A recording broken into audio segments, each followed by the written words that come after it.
is I get to see something I don't see in Chicago that much. Animals. I don't know much about them. So yesterday I was in Pike County, the Pike County Farm Bureau, and somebody brought me to a farm, and they played a practical joke on me because they knew I was from Chicago. You know what they did? They taught me how to milk a bull. Turns out you're not supposed to milk bulls, you're supposed to milk cows. Took me 45 minutes. When I was finished, I had a friend for life. Like that?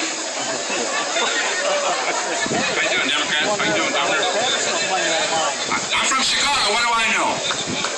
The governor told me to tell a joke to warm up the crowd. Michelle Bachmann won the Iowa straw poll. I also want to thank another governor. The governor is not here. I want to give a shout out to the governor from Wisconsin, Scott Walker. I want to thank Governor Walker for making Illinois look normal again. Thank you, Governor. We've accomplished a lot in the last 2.5 years. I just want to briefly tell you what we've done here in Illinois. So if you think we haven't been doing anything, it's just not true. I started out my first day 2.5 years ago where we had to conduct an impeachment trial of a governor. We then passed ethics reforms in response to that scandal. We then passed a capital bill that hadn't been passed in 10 years. We passed it in 10 weeks. And by the way, that capital bill was 3 times more than all the other states combined.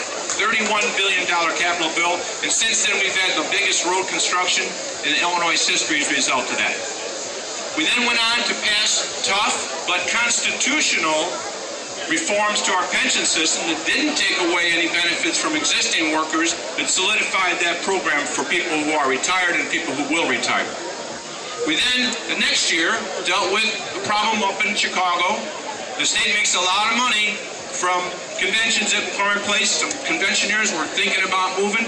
We worked with the unions and we passed a bill that got those conventions inside the state in Chicago. We then took on Medicaid reform. We knew we had to do something about our rising cost of Medicaid and work with Republicans and passed that bill. We actually then passed something that Governor Walker wouldn't even think about doing. We sat down, our Senator Kimberly Lightford sat down with the teachers' unions, and we passed an education reform bill that the unions agreed with compromises. Compromise is not a bad word, by the way, which is what some of the Republicans in Congress seem to think. We then passed civil unions, we abolished the death penalty, we passed a balanced budget, and we passed workers' comp reform that'll lower the benefits, lower the premiums, and benefit our businesses by some 20%. And finally, we passed constitutional reforms of our redistricting process, and we did it in a way that we should be proud of. So if you think we've not been doing anything in Springfield, you're wrong. I'm looking forward to going back to Springfield. I think we've turned the corner. I think we're going to go back to session next year, get another balanced budget, and keep Illinois on the right road. Thank you very much.